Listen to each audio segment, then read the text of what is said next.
Good afternoon students. हम लोग ने पिछली क्लास में देख लिया था, हम लोग जो टॉपिक चल रहे थे वो एटॉमिक स्ट्रक्चर पढ़ रहे थे और एटॉमिक स्ट्रक्चर्स में हमने थॉमसन मॉडल, रदरफोर्ड मॉडल्स वो हम लोग ने अपना क्लियर कर लिया था। और आज हम लोगों को डिस्कस करना है बोर्स मॉडल। किसको डिस्कस करना है? Bohr's model.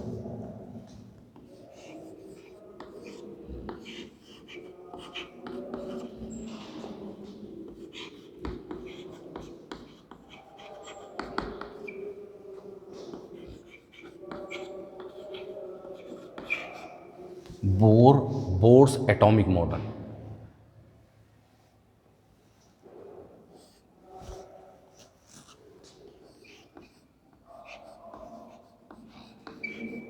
क्वांटम एटॉमिक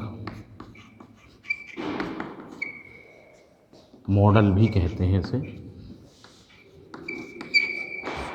इसे क्या कहते हैं? क्वांटम एटॉमिक मॉडल भी कहते हैं। This is called quantum atomic model. We can call that quantum atomic model भी इसे हम लोग कहते हैं। As clear? ओके, ठीक है, क्लियर हुआ मेरी बात? देखिए, सबसे पहली बात है जो हमारा बोर्स एटॉमिक मॉडल है, किसका? बोर्स एटॉमिक मॉडल जो अप्लीकेबल है वो मोनो इलेक्ट्रॉनिक स्पेसीज के लिए अप्लीकेबल है। किसके लिए? Mono electronic species. ठीक है ना? किसके लिए अप्लीकेबल है? अप्लीकेबल फॉर मोनोट्रॉनिक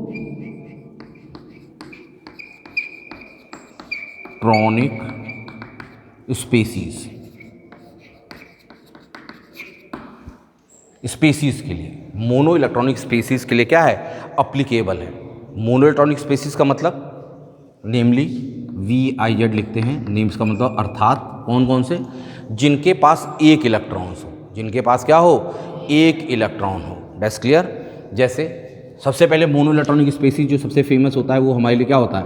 हाइड्रोजन्स होता है। ठीक। हीलियम का एटॉमिक नंबर कितना होता है बेटा? 2। तो अगर हम He+ भी कह सकते हैं, क्योंकि जितना यूनिट पॉजिटिव चार्ज आएगा उतने इलेक्ट्रॉन उससे क्या होंगे? रिमूव हो रहे होंगे। लिथियम का कितना होता है? 3। तो इसका मतलब क्या होगा? Li+2 भी हमारे लिए क्या हो जाएगा? मोनो इलेक्ट्रॉनिक स्पेसीज हो जाएगा। बी का बेरिलियम का कितना होता है बेटा? वो तो बेटा कितना होता है? कितना होता है? 4 होता है। तो इसका मतलब क्या हो जाएगा? +3। तो ये सारे क्या हो गए? ये all these are the mono electronic species. ये सब क्या हो गए? क्या हो गए? मोनो इलेक्ट्रॉनिक स्पीसीज एटसेट्रा और भी आ सकते हैं। इसका मतलब पहली बात ये है applicable for mono electronic species. किसके लिए अप्लीकेबल है? वैलिड फॉर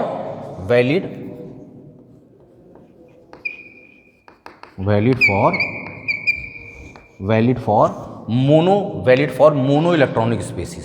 ये सबसे पहले जो है ये हमारा क्या है? मोनो इलेक्ट्रॉनिक स्पेसीज के लिए क्या है? वैलिड्स है। पहली बात, ठीक है? ओके, क्लियर हुई मेरी बात? अब हमारा इसके पोस्टुलेट्स क्या थे? इसमें बोर्स ने इस अपने क्या क्या पोस्टुलेट्स दिए थे, क्या क्या एक्सपेरिमेंटली कंक्लूजन्स दिया था, उसकी हम लोग बात करते हैं। ठीक है? ओके, उसने क्या क्या हमको दिया था हम उसकी बात करना शुरू करते हैं। That's clear? ओके और नॉट ओके? क्लियर? देखिए,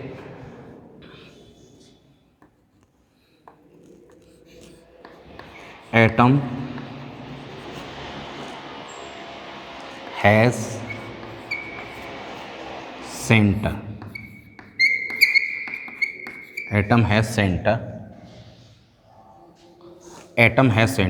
around which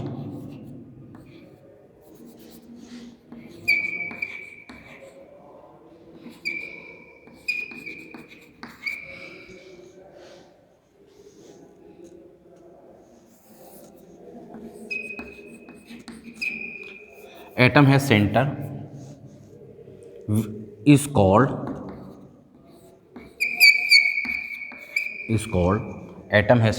called nucleus. Atom है सेंटर इज कॉल्ड न्यूक्लियस। किसी भी एटम के पास एक सेंटर होता है जिसको हम लोग क्या कहते हैं, न्यूक्लियस कहते हैं। इस न्यूक्लियस के सिद्धांत, देखिए इसने कोई एक नई बात नहीं की, ये बात ऑलरेडी हमसे रदरफोर्ड कह चुका था कि एटम के पास क्या होता है, क्या होता है, न्यूक्लियस होता है, जो कि क्या होता है, सेंटर पे, उसके एटम के सेंटर पे अवेलेबल होता है। जितने भी एटम्स या मॉलिक्यूल्स होते हैं, कोई भी एटम्स या मॉलिक्यूल्स की बात करें, या किसी भी हम स्पेसीज, एटम्स की बात करें, मॉलिक्यूल्स की बात करें या आयंस की बात करें, तो हम लोग केमिस्ट्री में हर चीज़ को स्फेरिकली मान के चलते हैं। क्या मानते हैं, कोई भी चीज़ क्या मानते हैं, स्फेरिकल मान करके चलते हैं। तो स्वाभाविक है कि हमने कहा atom has centre is called nucleus, तो स्वाभाविक है कि हर चीज़, जो हर एटम हो या कोई भी स्पेसीज होगा, स्पेसीज वर्ड हम क्यों यूज़ कर रहे हैं बार बार, इसलिए हमको, क्योंकि आप देख रहे हैं यहाँ एटम्स है और क्या है, आयंस भी है। तो अगर हम स्पेसीज वर्ड यूज़ करेंगे तो एटम और आयंस दोनों शब्द एक साथ कवर हो जाएंगे स्पेसीज वर्ड में। तो इसका मतलब क्या है कि ये कोई स्पेसीज है, तो इसका तो कोई भी स्पेसीज जो होगा वो कैसा होगा, केमिस्ट्री में क्या होगा, स्फेरिकल इन शेप होगा। क्या होगा बेटा, स्फेरिकल इन शेप होगा।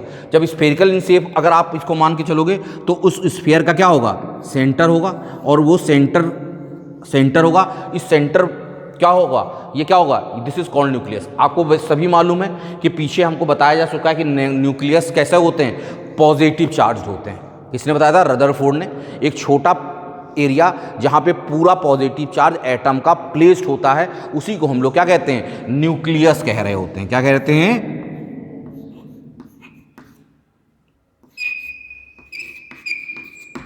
उसी को हम लोग क्या कहते हैं, this is called nucleus. That's clear, atom has centre is called nucleus. Second point, चलिए नोट करिए, इस पॉइंट को नोट करें फटाफट आप लोग।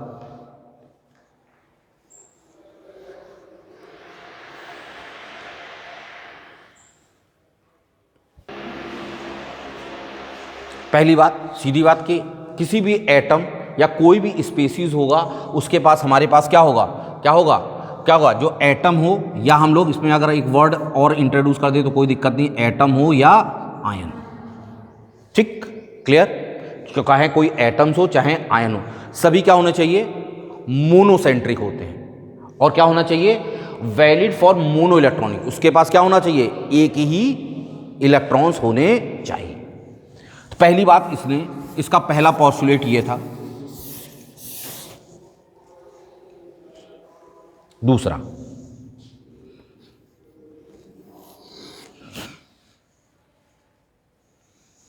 Electrons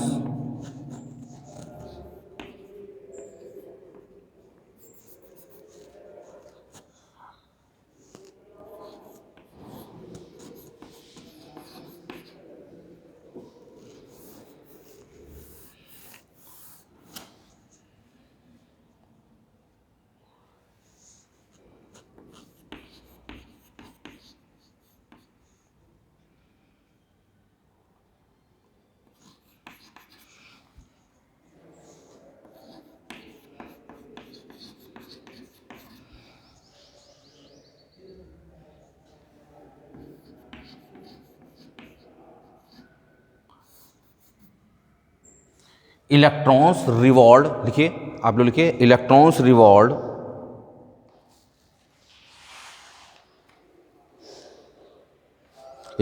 revolve around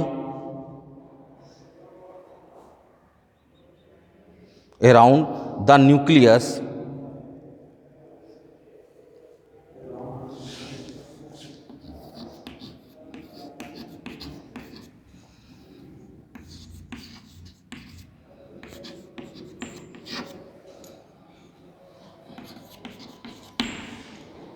electrons revolve around the nucleus in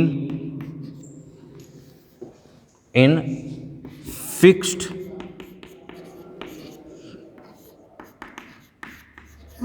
circular path।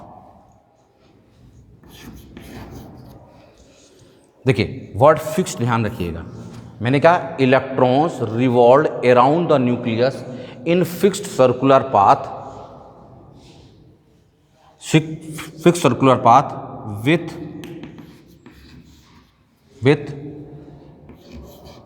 Fixed energy and fixed velocity.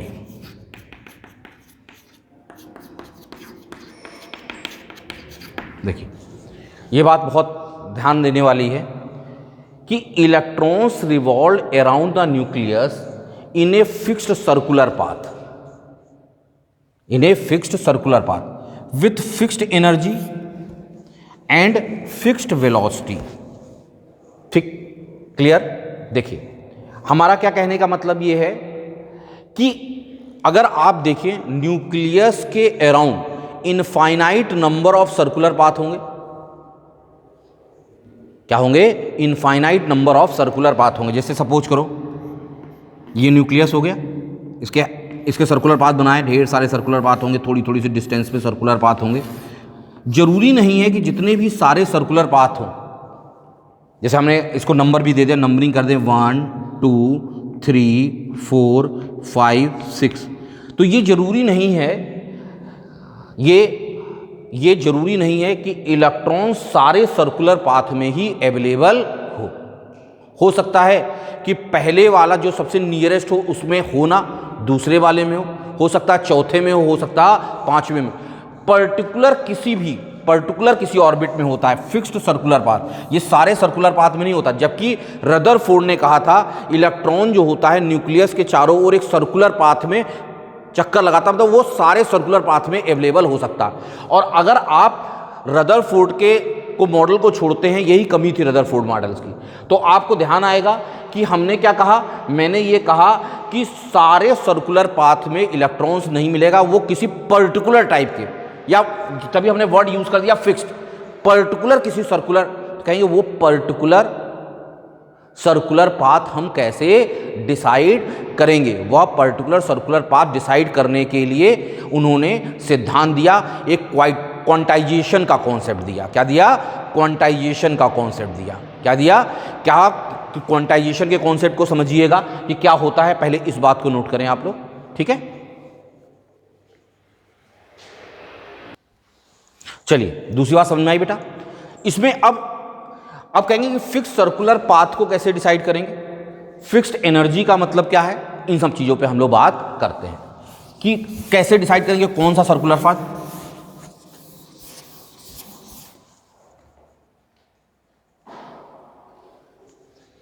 तीसरा,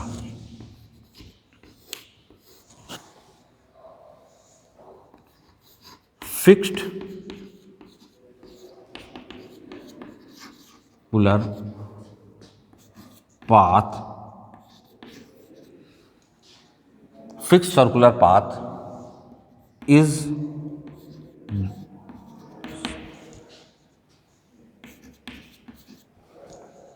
decided by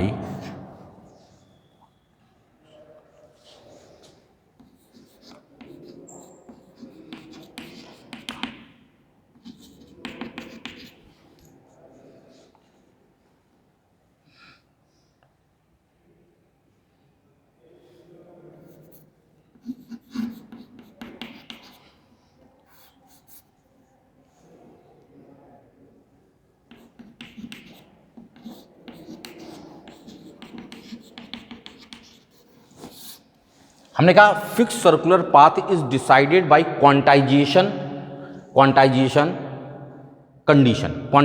condition के द्वारा हमारा फिक्स सर्कुलर पाथ डिसाइड होगा। कैसे फिक्स सर्कुलर पाथ? हमने कहा क्वांटाइजेशन कंडीशन के थ्रू। क्वांटाइजेशन कंडीशन क्या होती है, बात को समझते हैं हम लोग। देखिए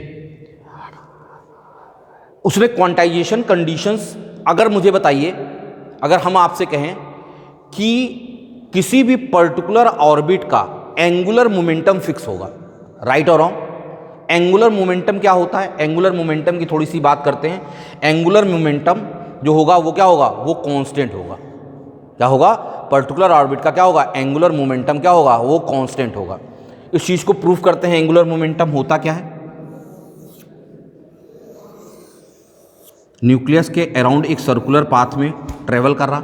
हमने आपसे क्या कहा, अगर आपको जाए इलेक्ट्रॉन ट्रेवल कर रहा है, इलेक्ट्रॉन की पर्टिकुलर किसी भी ऑर्बिटल में आप देखेंगे उस पर्टिकुलर ऑर्बिटल में उसकी क्या होगी, उस पर्टिकुलर ऑर्बिटल्स में, उस पर्टिकुलर ऑर्बिट में उसकी वेलोसिटी फिक्स होती है। कहा मैंने, एंगुलर मोमेंटम जो होता है, एंगुलर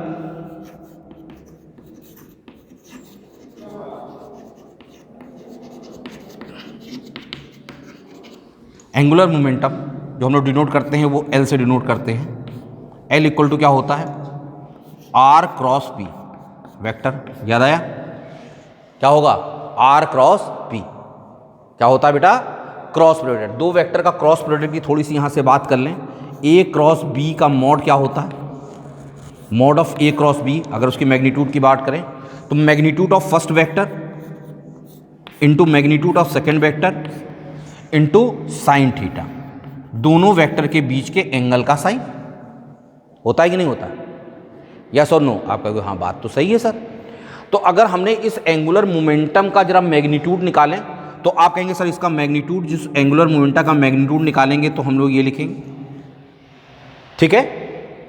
आप बताइए इक्वल टू क्या हो जाएगा, vector r into vector P का मॉड। हो जाएगा कि नहीं हो जाएगा? अच्छा मुझे एक चीज़ और बताओ बेटा, आप लोग इसको जब हम ओपन करेंगे, अब मुझे बताओ वेक्टर आर का मैग्नीट्यूड इंटू वेक्टर पी का मैग्नीट्यूड। पी की जगह अगर हम पी की बात करें, पी क्या होता है, linear momentum. Linear momentum equal to क्या होता है, मास इंटू वेलोसिटी। तो इसको हम ब्रेक कर करके ऐसे नहीं लिख सकते हैं, M mod of R cross V नहीं लिख सकते हैं? आपको बिल्कुल लिख सकते हैं सर आप, क्योंकि P जो होता है वो क्या होता है, मास इंटू वेलोसिटी। तो जो मास जो है स्केलर क्वांटिटी है उसको हमने बाहर निकाल लिया। इक्वल टू क्या फाइनली आएगा, आप देखोगे तो बेटा इक्वल टू क्या आएगा, M R V sine. Angle कितना है देखो बेटा, एंगल आर। अगर किसी भी दो वेक्टर का अगर हमको एंगल देखना होता तो उसको टेल से टेल मिला दो, जो एंगल बनेगा वो उसका। तो देखिए ये रेडियस वेक्टर है आपका, ये वेलोसिटी वेक्टर है आपका। इसको जब आपने आगे बढ़ा दिया तो टेल से टेल मिल गया, एंगल बीच का कितना आ रहा, 90 डिग्री। तो यहां क्या हो गया, साइन 90 डिग्री आया। इक्वल टू कितना हो गया, एम वी आर। हुआ कि नहीं हुआ बेटा? बेटा एंगुलर मोमेंटम अगर हम देखें तो एंगुलर मोमेंटम की वैल्यू हमारे पास क्या आ रही है, angular momentum are equal L equal to कितना आ रहा, एम वी आर। आ रहा कि नहीं एंगुलर मोमेंटम? एंगुलर मोमेंटम आ रहा कि नहीं? M mass of electron, M क्या है, हम लोग पार्टिकल्स इलेक्ट्रॉन को लेके एक्सपेरिमेंट कर रहे हैं तो वो क्या है, कांस्टेंट है। वी जो है पर्टिकुलर किसी ऑर्बिटल की क्या है, वेलोसिटी है, और उस पर्टिकुलर ऑर्बिट का कुछ ना कुछ क्या होगा, रेडियस होगा। तो ये किसी भी पर्टिकुलर ऑर्बिटल के लिए, किसी भी पर्टिकुलर ऑर्बिटल के एम वी आर की वैल्यू क्या हो जाएगी, कांस्टेंट नहीं हो जाएगी। किसी भी पर्टिकुलर ऑर्बिटल के लिए इसकी वैल्यू क्या हो जाएगी, कांस्टेंट हो जाएगी कि नहीं हो जाएगी? यही इसने कहा कि, अब देखिए बात को समझिएगा, बोर्स ने यही क्वांटाइजेशन का सिद्धांत हुआ, क्वांटाइजेशन कंडीशन हुई उसकी, ठीक है ना, क्वांटाइजेशन कंडीशन हुई। क्या क्वांटाइजेशन कंडीशन हुई कि जो एंगुलर मोमेंटम होता है, एंगुलर मोमेंटम मतलब L is the integral multiple of h upon 2 पाई। क्या भाई, कांस्टेंट है तो integral multiple n dot h upon 2 पाई। h को क्या कहा गया, प्लांक्स कांस्टेंट कहा गया। क्या कहा गया, प्लांक कांस्टेंट। इसकी वैल्यू एक फिक्स होती है, ठीक है, और हमारी 2 पाई की वैल्यू भी फिक्स होती है। n जो है, n देखो n क्या है, n equal to orbit number या सेल नंबर। ऑर्बिट नंबर कहो या सेल नंबर। अगर पर्टिकुलर कोई सेल लोगे तो पर्टिकुलर किसी सेल के लिए n की वैल्यू तो क्या है, निश्चित है। तो यहां n का मान क्या होगा, इंटीजर में होगा, तो n इक्वल टू कितना आ जाएगा, 1 2 3 4 कुछ भी हो सकता है।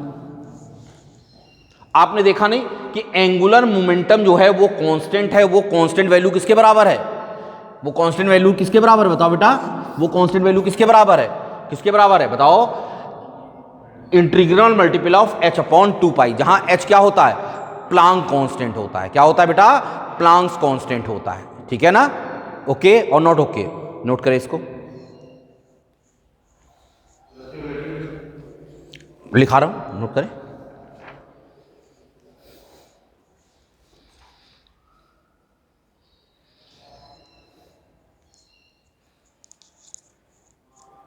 चाहो तो प्लांक कांस्टेंट की वैल्यू लिख सकते हो, H इक्वल टू होती है 6.62 इंटू 10⁻⁻34 जूल पर सेकेंड, जूल पर सेकेंड, H का मान।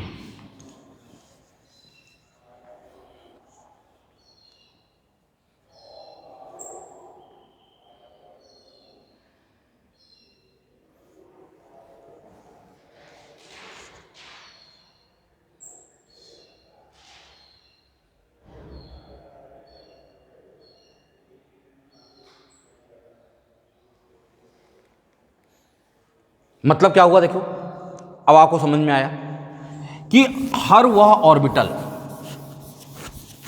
जहां पे इसकी वैल्यू क्या आएगी,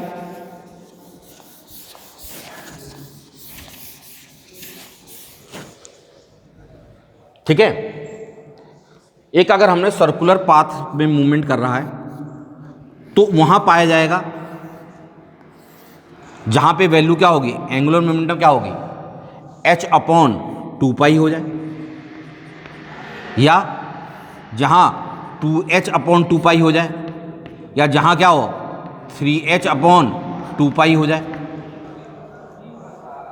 बीच में, इनके बीच में भी और भी हमारे पास क्या है, सर्कुलर पाथ हैं, लेकिन ये पाथ हमारे कंसीडर नहीं होंगे, इन पाथ में इलेक्ट्रॉन्स आपका नहीं मिलेगा।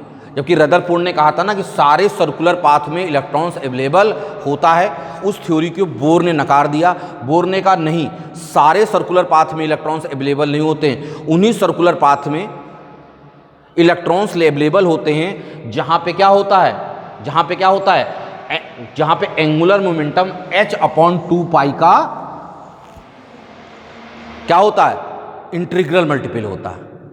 क्या है, इंटीग्रल मल्टीपल होगा। इसका मतलब क्या होगा, जैसे अगर इसको निकालना होगा कि ये कंफर्म करना है कि इसमें आपका है कि नहीं, तो ऑर्बिट नंबर निकाल लो, तो n इक्वल टू क्या निकाल लोगे, n इक्वल टू क्या आ जाएगा बेटा, L अपॉन क्या आएगा बेटा, L अपॉन H/2π,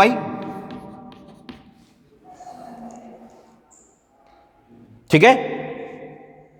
तो इसको सॉल्व करोगे, n इक्वल टू, और m का मान अभी निकाला हम लोगों ने, mvr डिवाइडेड बाई कितना हो जाएगा, H/2π।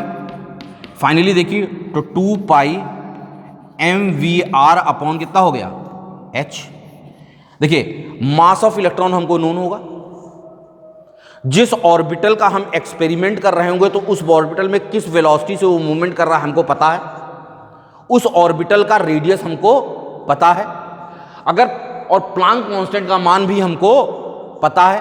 अगर इसको सॉल्व करने पे ऐसी वैल्यूज का यूज करिए, मतलब देखिए m तो आपको बढ़ाना घटाना आपके हाथ में नहीं है भाई, m का मास ऑफ इलेक्ट्रॉन को बढ़ाना घटाना तो आपके हाथ में नहीं है। आपके हाथ में क्या बढ़ाना घटाना है, वेलोसिटी को बढ़ा घटा सकते हो और रेडियस को बढ़ा घटा सकते हो। तो वेलोसिटी और रेडियस की वैल्यूज को इस हिसाब से एडजस्ट करो कि ये वैल्यू जो है वो कैसी वैल्यू आ जाए, क्या आ जाए, इंटीग्रल वैल्यू आ जाए। अगर इंटीग्रल वैल्यू आ जाएगी तो यहां इंटीग्रल वैल्यू आ जाएगी, तो इसका मतलब इलेक्ट्रॉन उसी ऑर्बिटल में पाया जा रहा होगा। आपको चेक करना है कि इस ऑर्बिटल में इलेक्ट्रॉन है कि नहीं है। अगर हमको, जैसे ये है, हमको इस ऑर्बिटल में चेक करना है कि इलेक्ट्रॉन है कि नहीं, तो इस ऑर्बिटल के लिए तुम्हें क्या पता होना चाहिए, उस ऑर्बिटल में उसकी वेलोसिटी कितनी है, आपने रख दिया। उसका न्यूक्लियस से उस ऑर्बिटल की दूरी कितनी है, उस सेल की क्या है दूरी कितनी है, वो पता चल जाएगी आपको। बाकी मास ऑफ इलेक्ट्रॉन आपको मालूम है, प्लांक कांस्टेंट मालूम है, रख करके वैल्यू आपने कैलकुलेट किया, और कैलकुलेट करने पे अगर इंटीग्रल वैल्यू आ गई तो आपने कहा कि यहां इलेक्ट्रॉन है, मिलेगा, अदरवाइज इस सेल में इलेक्ट्रॉन नहीं मिलेगा। तो कैसे पहचानोगे किन सेल में इलेक्ट्रॉन मिलेगा और किन सेल में इलेक्ट्रॉन नहीं मिलेगा, समझ में आया कैसे उसने चेक किया, ठीक है। तो उसने कहा कि भाई देखिए MVR की वैल्यू जो होती है वो हमारी कांस्टेंट होती है पर्टिकुलर किसी सेल के लिए, और उसकी वैल्यू अगर इंटीग्रल वैल्यू निकालना है तो इस तरह से आप उसकी इंटीग्रल वैल्यू निकाल लीजिए। तो अगर इंटीग्रल वैल्यू ही आ रही है होगी m और आर का मान रखने पे अगर वैल्यू इंटीग्रल आ रही होगी तो इसका मतलब वो उस सेल में उपस्थित है, अदरवाइज उस सेल में उपस्थित नहीं। क्लियर हुई मेरी बात? क्लियर हुई? तो फिक्स्ड पाथ को, फिक्स्ड ऑर्बिट को हम कैसे डिसाइड करेंगे, किस ऑर्बिट में वो पाया जाएगा और किस ऑर्बिट में नहीं पाया जाएगा, इसका पता लगा लेंगे। तभी हमने एक वर्ड यूज किया कि क्या यूज किया, फिक्स्ड सेल या fixed orbit. Electron revolve in a circular path, electrons revolve in a circular path in fixed orbit और सेल। That's clear? ठीक है ना? ओके और नॉट ओके? क्लियर हुई मेरी बात? समझ में आया? नोट करो।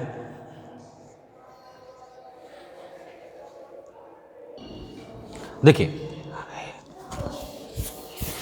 Electrons revolve in those circular path where angular momentum is integral multiple of h/2π। देखिए, कभी कभी सवालों में ऐसे लिख देते हैं n/h/2π, h इक्वल टू क्या लिख देते हैं, NH बार लिख देते हैं, तो बच्चे को थोड़ा कंफ्यूजन हो जाता है। h बार किसकी जगह हमने लिखा है, देखो h/2π। इसको h बार को कहते क्या है, रिड्यूस्ड प्लांक्स कांस्टेंट। क्या कहते हैं, रिड्यूस प्लांक्स। मतलब ऐसे रिप्रेजेंट किया जा रहा हो या तो भी इसी बात को ये बता रहा है, क्योंकि h बार अगर लिख देगा तो आप लोगों के लिए एक नया सिंबल हो जाता है, आपको समस्या हो जाएगी। क्लियर? ओके, समझ में आया? तो कैसे डिसाइड करेंगे कि हमारा फिक्स्ड सर्कुलर पाथ कौन सा है? ठीक। दूसरी बात,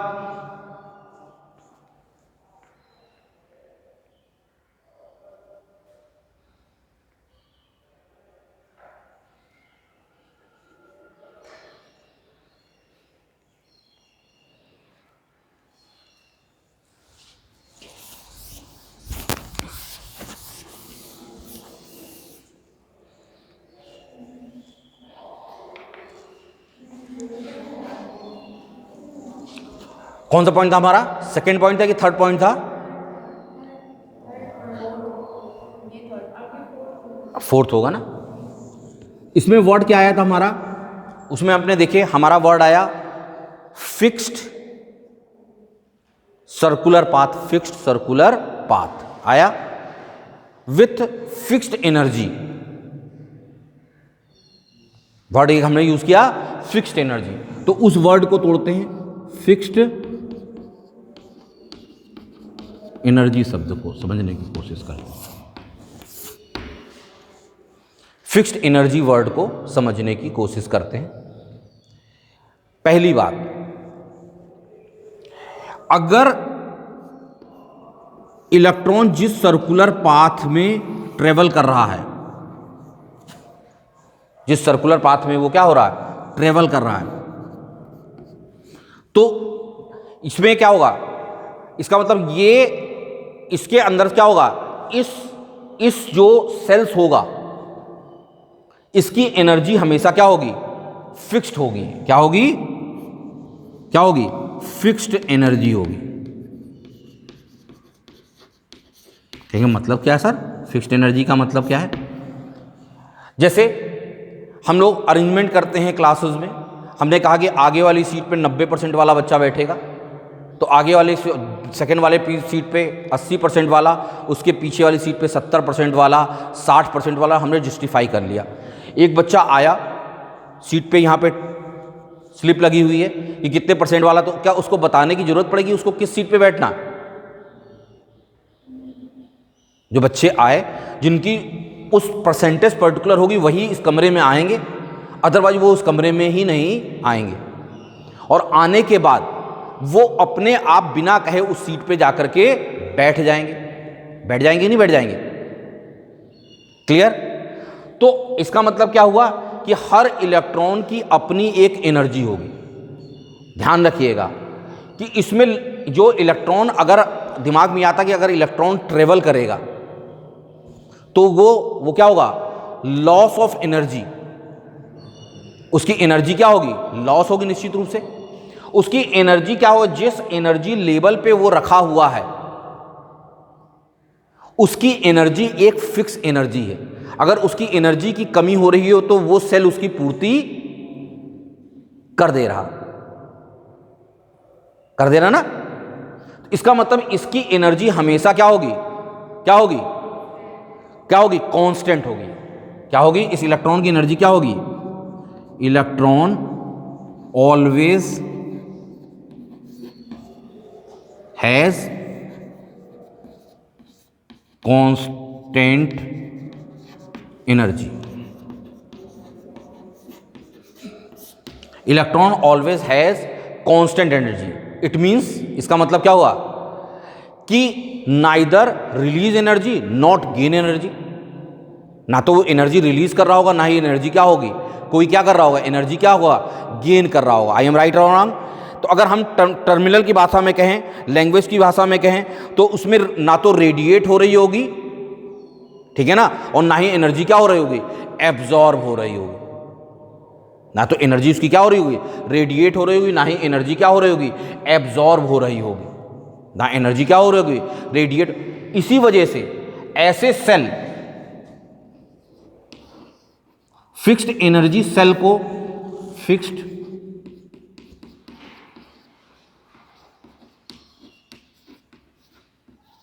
सेल को एक नाम दे दिया गया, स्टेशनरी एनर्जी सेल। क्या नाम दे दिया गया, स्टेशनरी एनर्जी लेवल कहा गया। क्या कहा गया, स्टेशनरी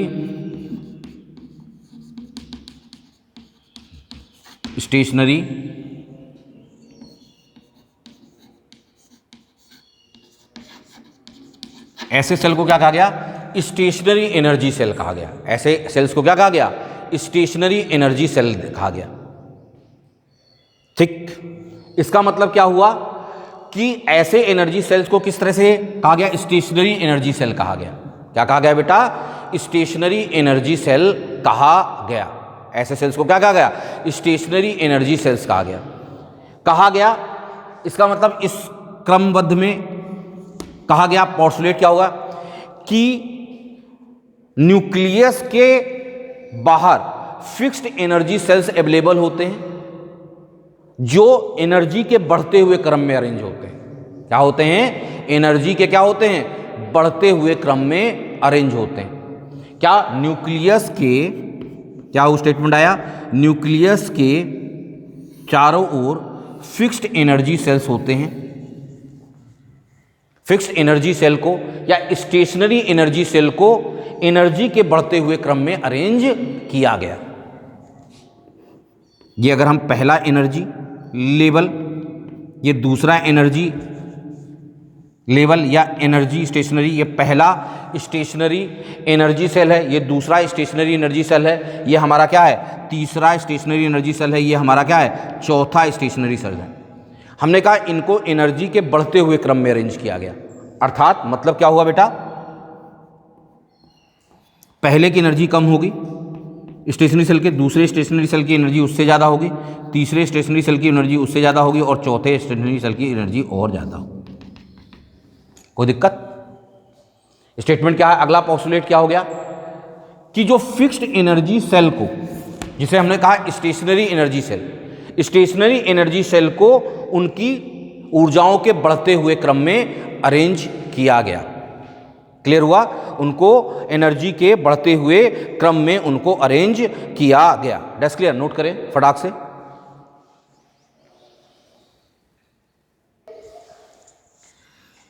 यहां तक मेरी बात समझ में आई बेटा? पहला पोस्टुलेट समझ में आया? पहला पोस्टुलेट मैंने क्या कहा, the first postulate is that कि एटम के पास, एटम या आयन के पास एक सेंटर होता है, उस सेंटर को हम लोग क्या कहते हैं, न्यूक्लियस कहते हैं। दूसरा हमने क्या कहा, इलेक्ट्रॉन इस सेंटर जो पॉजिटिवली चार्ज होता है उसके अराउंड एक सर्कुलर पाथ में चक्कर लगाता रहता है, जिसे हम लोग सेल या ऑर्बिट कहते हैं। इस सेल या ऑर्बिट की एनर्जी क्या होती है, फिक्स्ड सेल होता है। सारे सर्कुलर पाथ या सारे पाथ जो होंगे जिसमें इलेक्ट्रॉन होगा नहीं, उसके द्वारा किसके द्वारा डिसाइड किया जाता है, किसे क्वांटाइजेशन कंडीशन के द्वारा उसे डिसाइड किया जाता है कि किसमें होगा और किसमें नहीं होगा। अगली बात हमने कहा, जो फिक्स एनर्जी सेल्स होते हैं जिसमें इलेक्ट्रॉन पाया जाता है, तो उस जहाँ पे इलेक्ट्रॉन हमेशा मिलता है उस सेल को नाम ना दे करके उस सेल को हमने नाम दे दिया स्टेशनरी, क्या नाम दिया बेटा, स्टेशनरी एनर्जी सेल या स्टेशनरी एनर्जी लेवल, कुछ भी कह सकते हैं। स्टेशनरी एनर्जी सेल या स्टेशनरी एनर्जी लेवल, कुछ भी कह सकते हैं हम लोग, ठीक है। हमने उसको नाम दिया, क्यों? क्योंकि हर पर्टिकुलर सेल की एनर्जी क्या होगी, एक फिक्स एनर्जी होगी। उन फिक्स एनर्जी के सेल्स को इंक्रीजिंग ऑर्डर में अरेंज किया गया। जहां पे इलेक्ट्रॉन पाए जा रहे थे उनको उनके बढ़ते हुए क्रम में हमने क्या कर दिया, अरेंज कर दिया गया। ठीक, अगली बात देखिए, 5वां पॉइंट,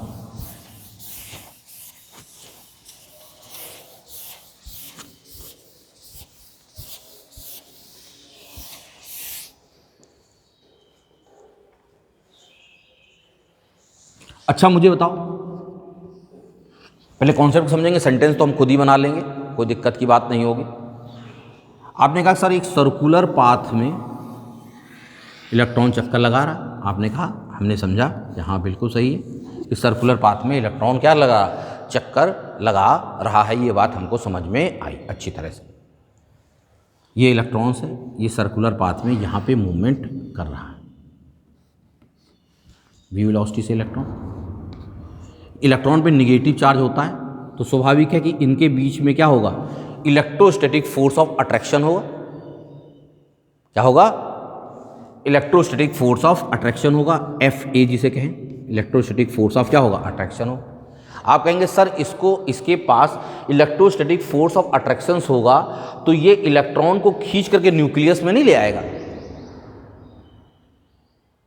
कभी भी कोई भी पार्टिकल्स अगर किसी भी सर्कुलर पाथ में अगर घूम रहा होता है तो सर्कुलर पाथ में घूमने के लिए उसको एक सेंट्रीफ्यूगल फोर्स चाहिए होता है, जो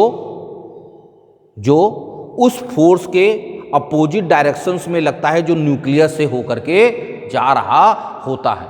तो इस फोर्स को हम लोग क्या कहते हैं, सेंट्रीफ्यूगल फोर्स कहते हैं।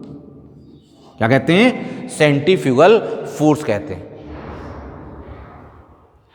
और सेंट्रीफ्यूगल फोर्स और ये जो नेट फोर्स होंगे ये आपस में अगर बराबर नहीं होंगे, अगर इलेक्ट्रॉन देखिए Fg अगर सेंट्रीफ्यूगल फोर्स जो होगा अगर हमारा क्या हुआ ज़्यादा हुआ तो इलेक्ट्रॉन किधर चला जाएगा, बाहर भाग जाएगा, अपना ऑर्बिट ही छोड़ देगा। अगर फोर्स ऑफ अट्रैक्शन ज़्यादा हुआ तो क्या हो जाएगा, न्यूक्लियस के अंदर चला जाएगा। तो इसका मतलब क्या हुआ, निष्कर्ष क्या निकला कि न्यूक्लियस और इलेक्ट्रॉन के बीच में लगने वाला फोर्स ऑफ अट्रैक्शन इलेक्ट्रॉन को सर्किल में घूमने के लिए पर्याप्त सेंट्रीफ्यूगल फोर्स प्रोवाइड करता है। क्या करता है, पर्याप्त सेंट्रीफ्यूगल फोर्स। किसी भी इलेक्ट्रॉन को एक सर्कुलर पाथ में बने रहने के लिए सेंट्रीफ्यूगल फोर्स की जरूरत होती है, और वह सेंट्रीफ्यूगल फोर्स कौन प्रोवाइड कर रहा है, न्यूक्लियस और इलेक्ट्रॉन्स के बीच में लगने वाला फोर्स ऑफ अट्रैक्शन। तो इनके बीच में लगने वाला फोर्स ऑफ अट्रैक्शन क्या आएगा, फोर्स ऑफ अट्रैक्शन जो equal to FA equal to क्या हो जाएगा, Fg की वैल्यू होती है mv²/r। ये सेंट्रीपिटल फोर्स का अपोजिट फोर्स होता है, ठीक है ना। अभिकेंद्र बल, ये इसे क्या कहते हैं, अपकेंद्र बल हिंदी में कहते हैं इसको, ठीक है ना। तो इसे कहते हैं सेंट्रीफ्यूगल फोर्स। ओके, अब बताइए इनके बीच में देखिए अगर हम लोग बात करें तो न्यूक्लियस में किसी एटम पे न्यूक्लियस पे चार्ज कितना होगा, प्लस का Ze होगा, प्लस का क्या होगा, Ze होगा। Z उस एटम का एटॉमिक नंबर है। इलेक्ट्रॉन पे चार्ज निगेटिव होगा, तो फोर्स ऑफ अट्रैक्शन का फॉर्मूला क्या होता है, क्या होता है बताओ बेटा, क्या होगा? आपको अगर आप याद रखें कूलाम्स लॉ के अकॉर्डिंग, तो F जो होगा वो directly proportional to Q1 into Q2 upon R square, याद आया? या F इक्वल टू एक कांस्टेंट आता है K, Q1 into Q2 upon R square. कोई दिक्कत? यहां पे अगर हम देखें तो फॉर्मूला क्या बन जाएगा, K ZE into E divided by R square. ध्यान रखिएगा इस K का मान, वैल्यू बहुत इंपॉर्टेंट बात है, K का मान 1 होता है इन CGS यूनिट। CGS यूनिट में K का मान क्या होता है, 1 होता है। और M1 upon 4 pi epsilon not या 9 इंटू 10 टू दी पावर 9 होता है इन MKS unit, MKS unit. That's clear? कभी कभी सवाल में जैसे फोर्स ऑफ अट्रैक्शन जैसे केमिस्ट्री में हम लोग देखते हैं तो फार्मूला ये यूज कर देता है ZE स्क्वायर। जैसे इसको सॉल्व करोगे, इसको हम लोग फाइनली सॉल्व करें तो क्या आएगा, K ZE square upon R square नहीं आएगा बेटा। और ये K का टर्म्स जो है 1 कर दिया तो हमको फार्मूला फोर्स ऑफ अट्रैक्शन का ZE square upon R square नजर आता है। तो बच्चा कहता है 1 अपॉन 4 पाई एप्सिलॉन नॉट कहाँ चला गया? तो इसका मतलब मेजरमेंट किसकी यूनिट में हो रहा, CGS यूनिट में हो रहा।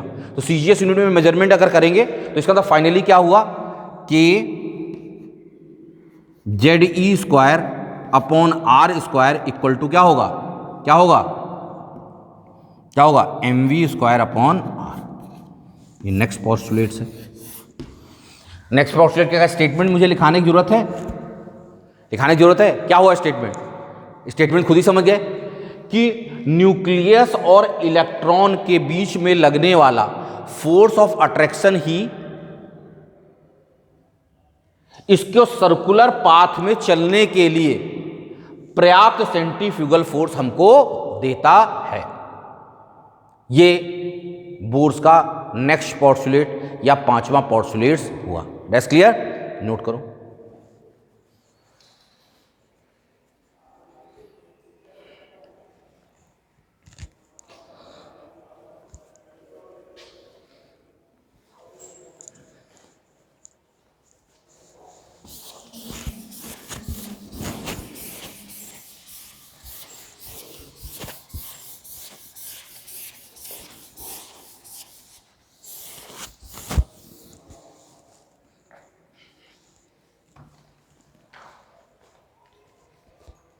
देखो अगला पॉइंट,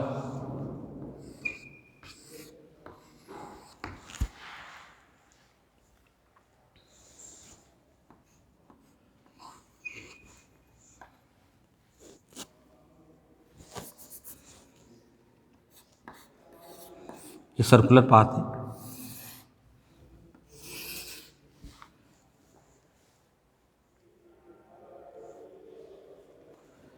ये हमारी क्या होगी, लोअर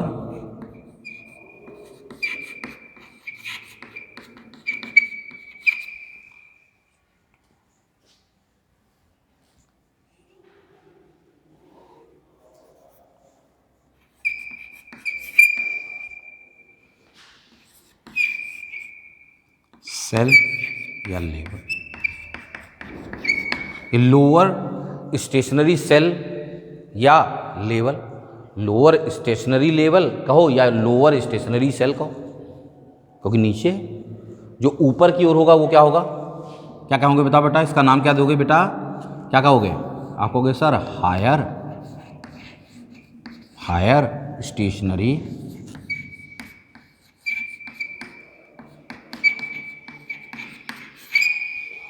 नरी सेल या लेवल। That's clear? कोई दिक्कत? इसको हम लोग क्या कहेंगे, लोअर स्टेशनरी सेल कहेंगे, और इसे हमने हायर स्टेशनरी सेल कह दिया। इसे हमने E1 कह दिया, इसे हमने E2 कह दिया। किसी बच्चे को दिक्कत? ठीक, किसी बच्चे को दिक्कत?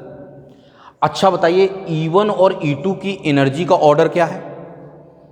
बताया था ना पोस्टुलेट से कि न्यूक्लियस से जितने भी स्टेशनरी सेल को इंक्रीजिंग एनर्जी लेवल पे रखे जाते हैं। तो अगर रखे जाते हैं तो स्वाभाविक है कि E1 की एनर्जी E2 से क्या होगी,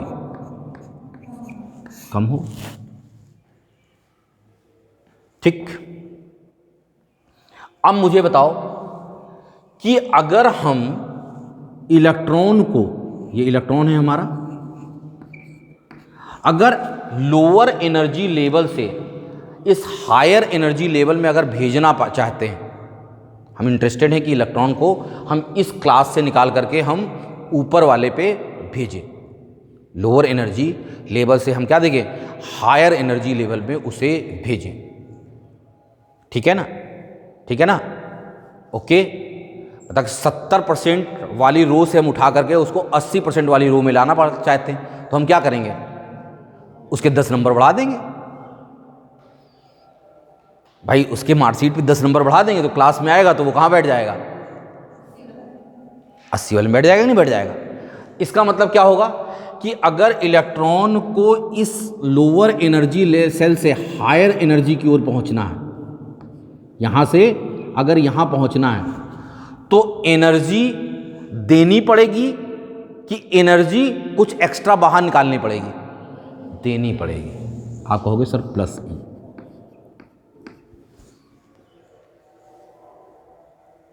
नहीं सुन में,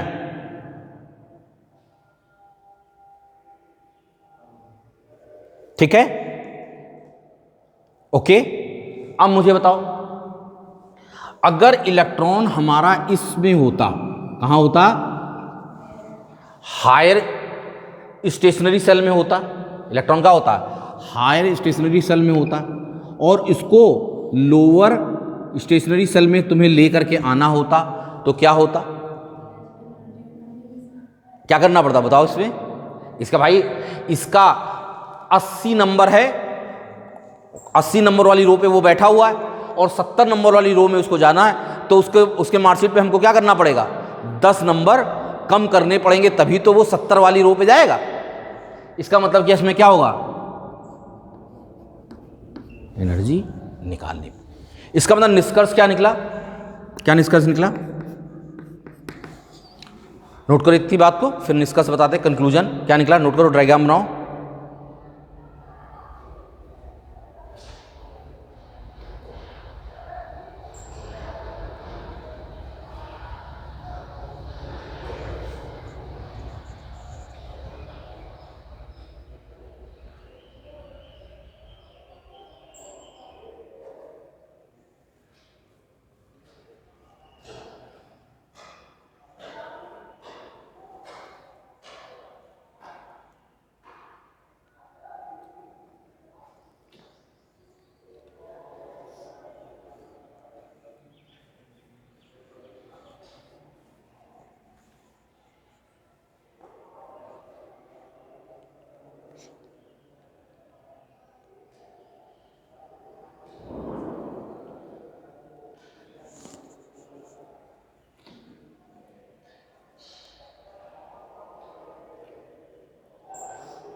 जब इलेक्ट्रॉन हायर एनर्जी सेल से या हायर एनर्जी ऑर्बिटल से लोअर एनर्जी ऑर्बिटल पे पहुंचता है तो रेडिएशन होता है। क्या होता है, रेडिएटेड एनर्जी।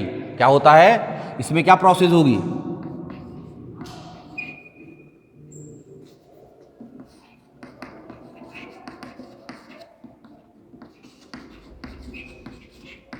इसमें रेडिएटेड क्या होगी, एनर्जी रेडिएट होगी, यहां एनर्जी एब्जॉर्ब होगी। क्या होगी बेटा, इसका मतलब रेडिएटेड होगी एनर्जी, हमको एक्चुअली क्या होगी, दिखाई देगी। इसी को तो हम लोग स्पेक्ट्रम कहते हैं, इसी को ही तो हम लोग क्या कहते हैं, स्पेक्ट्रम कहते हैं। स्पेक्ट्रम क्या होते हैं, the spectrum is the energy lines, spectrum is the energy line. इसका मतलब क्या है कि अगर हमको स्पेक्ट्रम ऑब्टेंड करना है, अगर हमको स्पेक्ट्रम अगर ऑब्टेन करना है तो इलेक्ट्रॉन को हायर एनर्जी लेवल से लोअर एनर्जी लेवल पे जंप करना होगा, ना कि लोअर से higher energy level. Clear. Spectrum lines obtained only when, देखिए spectrum lines obtained only when, spectrum lines obtained only when electron jump from higher energy level to lower energy level, electron jump from higher energy level to lower energy,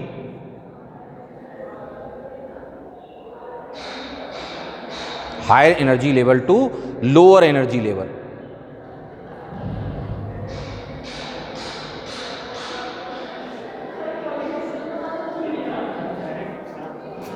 अगर हमने पूछा कि कितनी energy देनी पड़ेगी,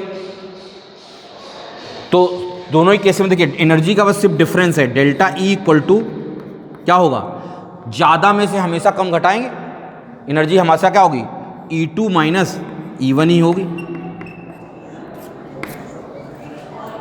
E2 minus क्या होगी, E1 ही होगी, ज़्यादा एनर्जी से क्या होगा, ओके। या आप ऐसे कर सकते हो, देखो बात को समझो, हम लोग इस चीज़ को ऐसे कर सकते हैं, कहाँ पे हमारा रेडिएशन की प्रोसेस होगी, कहाँ पे रेडिएशन की प्रोसेस नहीं होगी, हम इस चीज़ को ऐसे समझ सकते हैं। अगर हम किसी भी चीज़ का चेंज अगर निकाल लें, चेंज, तो फाइनल माइनस इनिशियल करेंगे, फाइनल से इनिशियल करेंगे। अगर फाइनल माइनस इनिशियल करने मतलब फाइनल स्टेट से इनिशियल स्टेट घटा दो, अगर फाइनल से इनिशियल स्टेट घटाने पे दो संभावना हो सकती हैं, इसकी वैल्यू पॉजिटिव हो सकती है और इसकी वैल्यू क्या हो सकती है, नेगेटिव हो सकती है। अरे फाइनल स्टेज से इनिशियल स्टेट घटाने पे एनर्जी क्या हो, डिफरेंस क्या आ सकता है, पॉजिटिव आ सकता है, और डिफरेंस क्या आ सकता है, निगेटिव आ सकता है।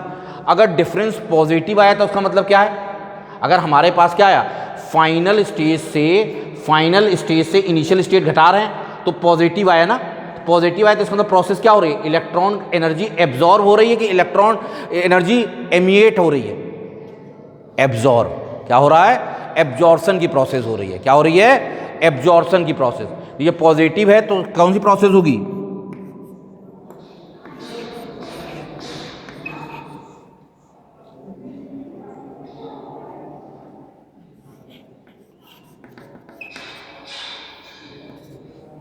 और यहां क्या होगी, रेडिएशन की प्रोसेस होगी।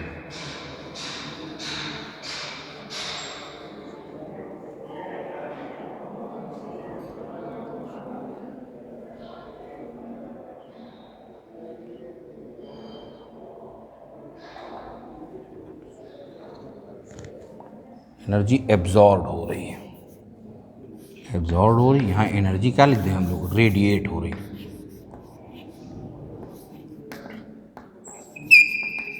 एनर्जी रेडिएटेड, इसका मतलब कहीं भी हमको पता लगाना हो कि यहाँ रेडिएट हो रही है एनर्जी की क्या हो रही है, एब्जॉर्ब हो रही है, पता लगा दोगे, फाइनल में से इनिशियल घटा लेना, पॉजिटिव वैल्यू आ जाएगी।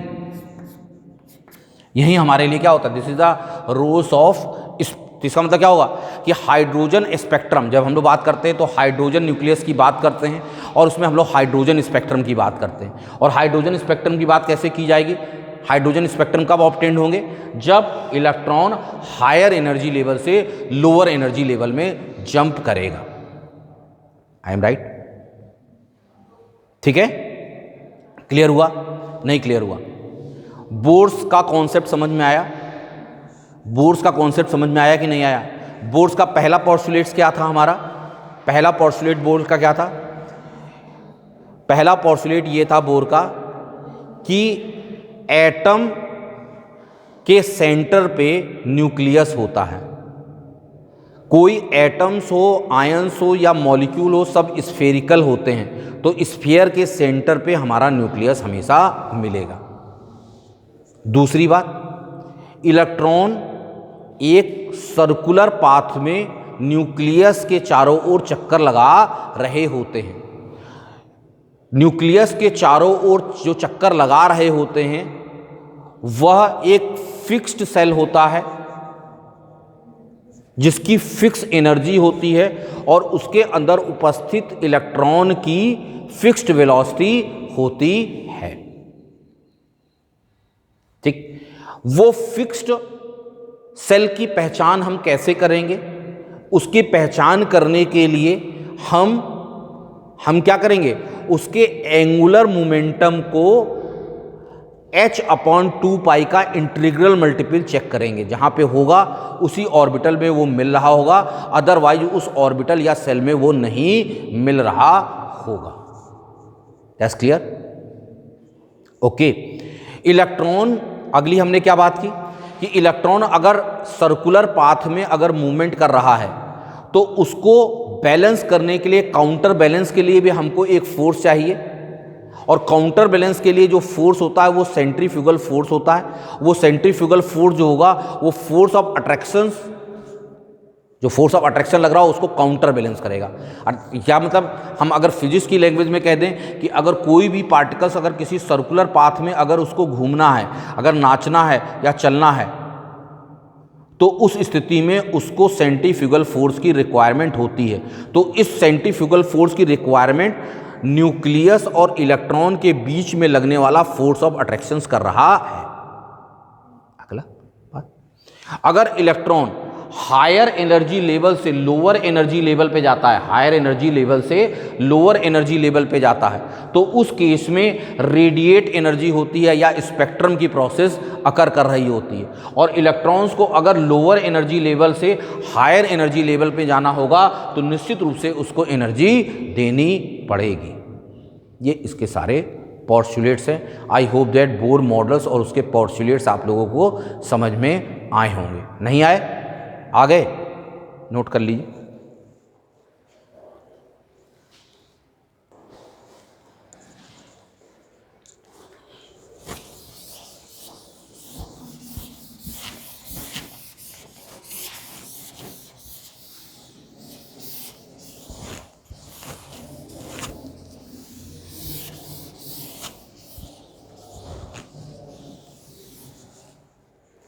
अब इसका मैथमेटिकल कैलकुलेशन हम लोग देखते हैं। Calculation of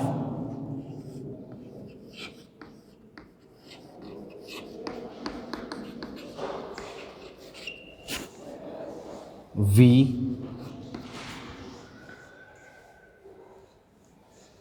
R E, calculation of V R E इन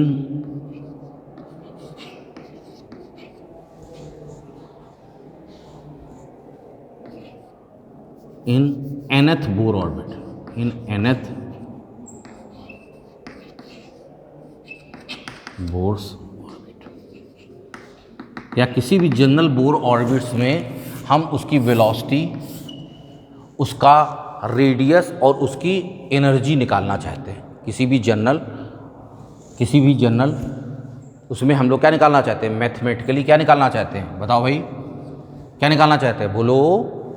उसकी क्या क्या निकाला जाए, वेलोसिटी निकालना चाहते हैं, रेडियस निकालना चाहते हैं और एनर्जी निकालना चाहते हैं। तो हम लोग पहले वेलोसिटी को डिटरमाइन करते हैं, ए पार्ट में v को डिटरमाइन करते हैं कि v कैसे निकलेगा किसी जनरल ऑर्बिट।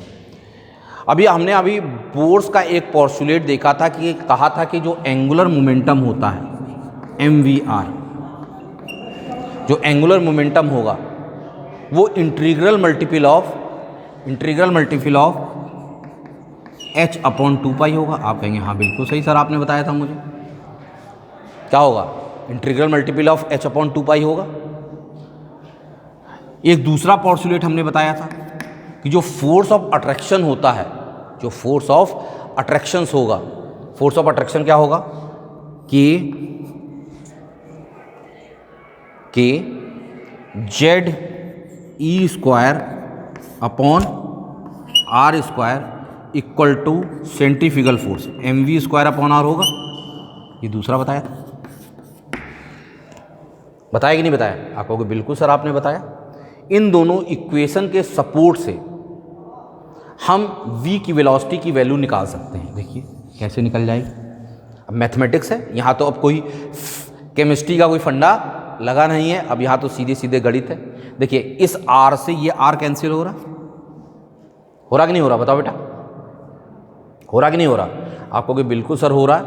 अगर हम सेकेंड इक्वेशंस को, अब देखिए हमारा क्या हुआ, mvr है ना बेटा, mvr इक्वल टू क्या होगा 1 अपॉन, अगर हम लोग इसको किस तरह से कैलकुलेट करें बताओ बेटा फटाफट, किसको किससे डिवाइड करें?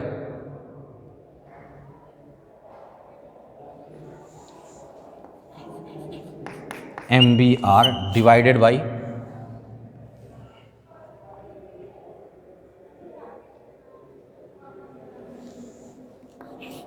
MV स्क्वायर, ठीक है। MV स्क्वायर अपॉन, हम पूरा ही सकते, देखो यही कैलकुलेशन कर दें, चाहो तो यहाँ से काट लो, देखिए डिवाइडेड बाई क्या होगा, ये तो R तो हमने काट ही दिया है, इक्वल टू, बोलो बेटा इक्वल टू क्या होगा, बोलो क्या होगा, NH upon 2 pi into, divide करेंगे हम लोग किससे, अब ये साइड डिवाइड करोगे बेटा, करोगे ना, डिवाइडेड बाई कितना हो जाएगा बताओ बेटा, सेकेंड को डिवाइड करना है, क्या हो जाएगा ZE स्क्वायर अपॉन R, हुआ कि नहीं हुआ? ये हमने क्या किया है, ज़्यादा घोच पोच हो गया, इसको नोट करो, इसको नोट करो, हम लोग यहाँ से ऐसे लिख दे रहे हैं जिससे आपको दिक्कत ना हो समझने में, MV square upon R equal to K ZE square upon R square, जो कैलकुलेशन और आसान कर दे रहे हैं। सेकेंड इक्वेशन को हमने फर्स्ट इक्वेशन से डिवाइड कर दिया, देखो क्या होगा, सेकेंड इक्वेशन को जरा फर्स्ट इक्वेशन से डिवाइड करो, व्हाट हैपेंस देयर, देखो हमारा क्या हो जाएगा, MV square upon R divided by second equation, first equation, तो divided by MVR equal to अब क्या होता होता, second equation divided by first equation, second equation divided by first equation, second equation क्या है कि ZE square upon R square into क्या हो जाएगा बेटा, डिवाइडेड बाई क्या हो जाएगा, N इंटू H अपॉन 2 पाई ना, हुआ कि नहीं हुआ?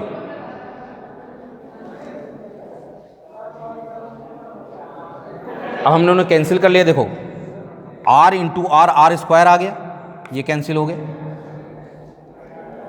हमारा क्या हो गया बोलो भाई, M से M कैंसिल होता नजर आ रहा है आपको, फाइनली क्या आ रहा बेटा बताओ, एक V से एक V कैंसिल होता नजर आ रहा है आपको, तो V इक्वल टू फाइनली क्या आया बेटा, देखो V इक्वल टू कितना आ रहा, बोलो भाई V कितना आ रहा बताओ, V इक्वल टू कितना आ रहा, के, देखो ये 2 पाई का टर्म तो ऊपर चला जाएगा, आ जाएगा, तो कहेंगे 2 पाई के आया, 2 पाई के ZE स्क्वायर अपॉन क्या आ रहा, NH आया कि नहीं आया? आप कहोगे हाँ सर आ गया, बिल्कुल, यहाँ गणित की बात है, यहाँ पे कोई विशेष बात नहीं। इसको तो हम रफ कर दें जिससे हमको थोड़ा स्पेस मिले। अब यहाँ देखिए आप V इक्वल टू क्या है बताओ भाई, हम लोग Z और N को बाहर कर दिया, कोई दिक्कत, जो वैल्यू कांस्टेंट है उनको ब्रैकेट में ले रहे हैं, 2 पाई के E स्क्वायर अपॉन H। आप खुद देख रहे हैं कि ये वैल्यू जो है K का मान CGS यूनिट में, MKS यूनिट में आपको मालूम होता है, चार्ज ऑफ इलेक्ट्रॉन आपको मालूम होता है, सब वैल्यू आपको मालूम होती है कि नहीं होती है, होती है कि नहीं होती है? तो इसका मतलब ये वैल्यू एक कांस्टेंट वैल्यू होगी कि नहीं होगी? ठीक है, होगी कि नहीं होगी? तो इस वैल्यूज को हम लोग कह देते हैं V not Z upon N। ये V नॉट की वैल्यू तो हम लोग पर्टिकुलरली निकाल सकते हैं, एक फिक्स वैल्यू है, इसको हम लोग फाइंड आउट कर सकते हैं, कोई दिक्कत बेटा? अब हमारे लिए V नॉट क्या होगा? V नॉट को क्यों कहा? Ground state velocity, V nought is the ground state velocity of hydrogen atom. Ground state velocity of hydrogen atom. Hydrogen atom की क्या है, वी नॉट क्या है, ground state velocity of H atom. H atom की ground state velocity है। Ground state मतलब, ground state का मतलब क्या होता है, n equal to 1। Ground state, फिर फर्स्ट एक्साइटेड स्टेट, फिर सेकेंड एक्साइटेड स्टेट, इस तरह से इसका n का मान 1। हाइड्रोजन अगर हमने कह दिया, तो अगर हाइड्रोजन कह दिया तो निश्चित रूप से Z का मान 1, उसका एटॉमिक नंबर। ग्राउंड स्टेट का मतलब n का मान 1, तो ये वैल्यू आ गई। वो ग्राउंड स्टेट मतलब वी नॉट आई कि नहीं आई, और वी नॉट का मान ये आया कि नहीं आया। इसकी जगह हमने वी नॉट कर दिया, कोई दिक्कत किया, कोई दिक्कत। और इस वी नॉट की वैल्यू एक फिक्स वैल्यू होगी, आप इसको रख कर करके कैलकुलेट करेंगे, और कैलकुलेट करने के बाद ये वैल्यू आती है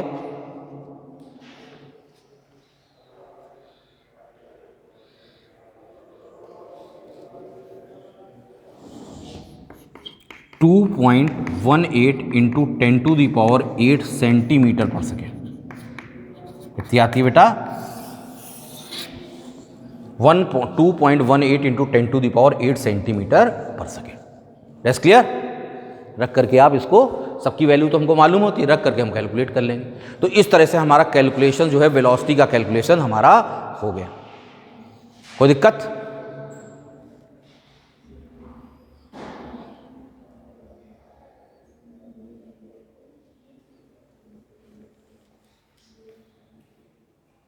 इसी तरह से आप लोग रेडियस का कैलकुलेशन कर लीजिएगा, इसी तरह से एनर्जी का कैलकुलेशन करके देखिएगा, ठीक है। फिर दिक्कत होगी तो देखते हैं हम, ठीक है।